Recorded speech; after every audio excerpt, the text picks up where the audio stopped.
As we speak, cars in Boston and factories in Beijing are melting the ice caps in the Arctic, shrinking coastlines in the Atlantic, and bringing drought to farms from Kansas to Kenya. The problem of climate change is now almost universally understood and acknowledged. The threats to the world climate from global warming are real, and the time to act is now. I'm only a child, yet I know we are all in this together and should act as one single world towards one single goal. We're borrowing money from China to buy oil from the Persian Gulf to burn it in ways that destroy the planet. Every bit of that has to change. When somebody says climate change, the first thing they think about is their car. But in reality, transportation in total, including cars and airplanes and everything, is about a third of the footprint, whereas almost half comes from the built environment, from building and operating buildings. So of that 43 or so percent, nearly 20% of the U.S. carbon footprint is actually U.S. homes. So it's really about double the emissions that come from passenger cars. If we were to go out in the U.S. and address those 70 million existing single-family homes and reduce their energy somewhere between 20 to 40%, which we can do with extremely high return on investment, with all this technology that we have today, with really fundamentally with means that we have, we could see as much as a 5% decrease in the U.S. carbon footprint overall, which is an enormous reduction. It's the equivalent of turning every single passenger car on the road into a hybrid.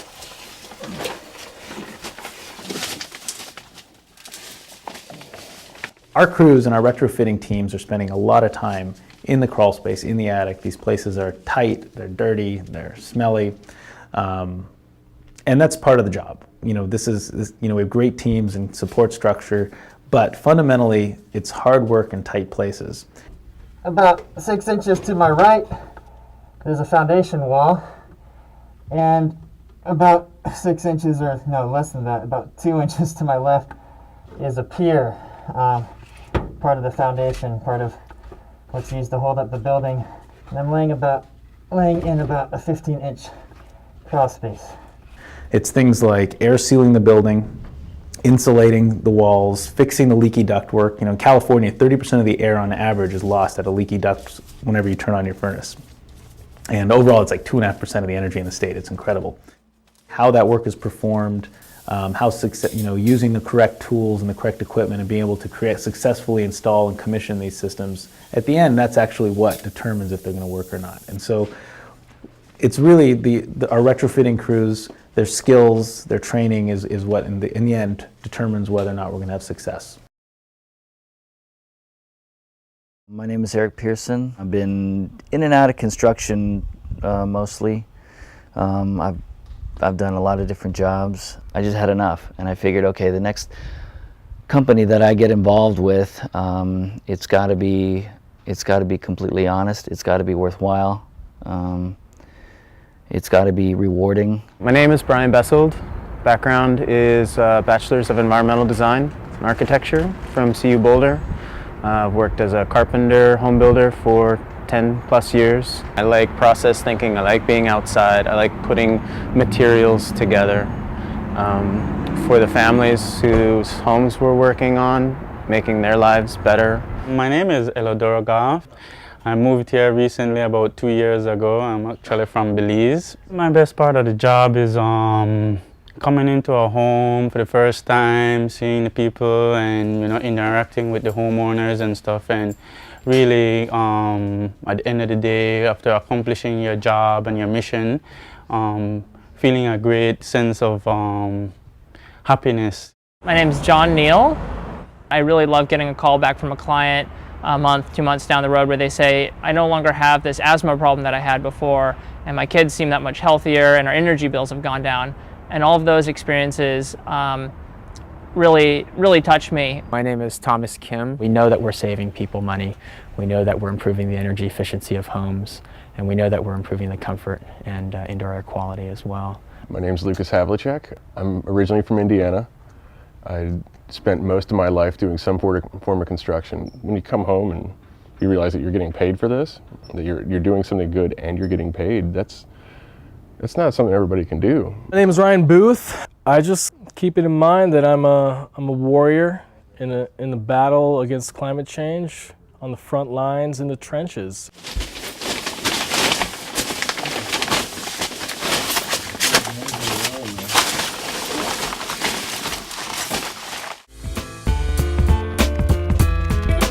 Waking up at 5:30 in the morning. Being in tight crawl spaces, being in attics that are like 100 degrees.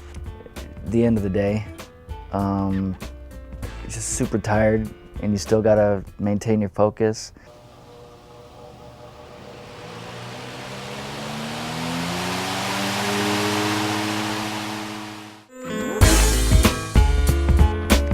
It was in this really just convoluted crawl space, and I ended up in the very back corner of the house. I noticed the stuff on the ground which reminded me of ectoplasm from the Ghostbusters, the stuff that Slimer leaves behind.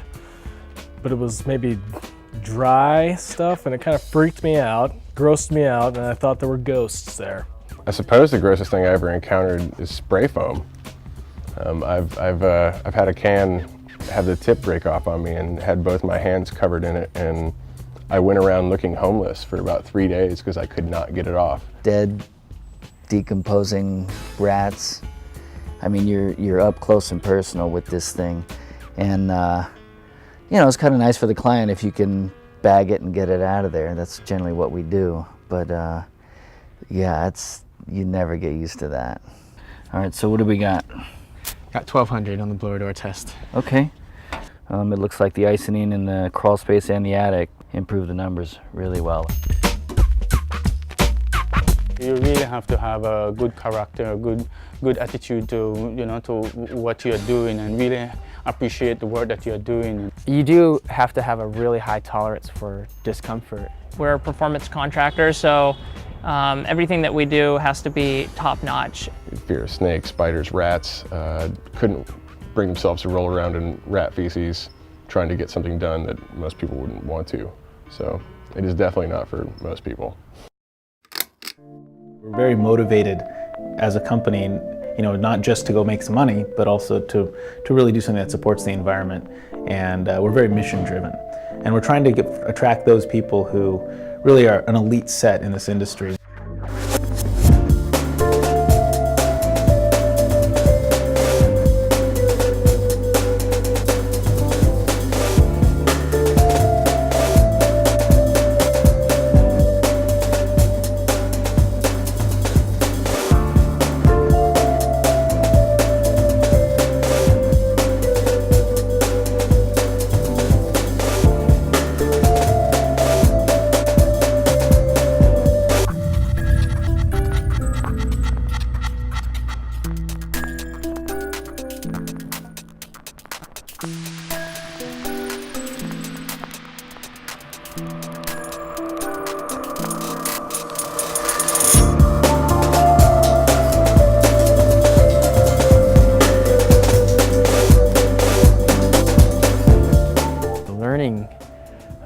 Component of this job is kind of limitless. There's always something you could learn and get better at. We need an armada of trained building scientists who are willing to go and get dirty and do the work that needs to be done. On top of the mechanics of the job, how to seal a duct, how to disconnect, reconnect, there's all the science behind it, how to interpret the data, and all the different systems, heating, air conditioning.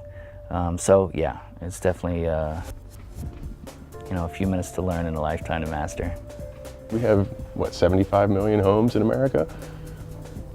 That's 75 million houses that need to be green, and we can only do it one at a time, but if we're doing at least one at a time, maybe we'll get other people to see that they should be doing the same thing. It's very satisfying to be able to work on somebody's house and leave knowing that you've left it a healthier place, and leave knowing that you're helping the environment at the same time. Working here at Sustainable Spaces has allowed me the opportunity to, you know, give back something to the world.